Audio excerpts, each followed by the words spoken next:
ஈஸியா அண்ட் டிஃப்ரெண்ட்டா ஒரு பூரி மசாலா எப்படி செய்யறதுன்னு பார்க்கலாம் வாங்க. இத வந்து லஞ்ச் பாக்ஸுக்கு குடுத்துறதுக்கு சூப்பரா இருக்கும்.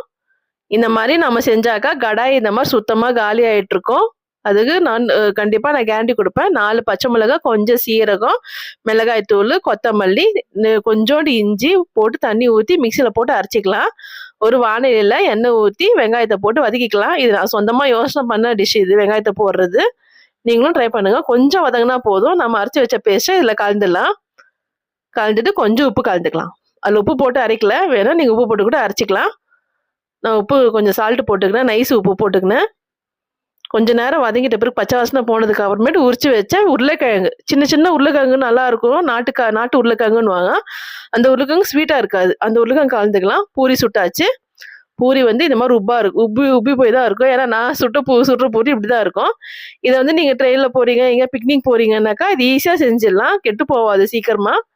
பூரிகளை வச்சு எடுத்துன்னு போயிடலாம். இல்லாட்டி உருளைக்கிழங்கு செஞ்சு டப்பாவில் போட்டு பூரியோ சப்பாத்தியோ சுட்டு எடுத்துன்னு போனாக்கா சூப்பராக இருக்கும். பசங்களுக்கு டிஃபனாகவும் லஞ்ச் பாக்ஸாகவும் கொடுக்கலாம். காலேஜ், ஸ்கூலு, அப்புறமேட்டு ஆஃபீஸு எல்லாத்துக்கும் ஒரு பெஸ்ட்டு லஞ்ச் பாக்ஸ் ரெசிபி இது. நீங்களும் ட்ரை பண்ணி செஞ்சு சாப்பிட்டு பாருங்கள். சிம்பிளான டிஷ்ஷு. ரொம்ப வீட்டில் இருக்கிற பொருள் வச்சா நம்ம செஞ்சிடலாம். சூடாக இருக்குது, கையில் பிடிக்க முடியல. தேங்க்யூ ஃபார் வாட்சிங். Keep supporting. சப்ஸ்கிரைப் பண்ணுங்கள்.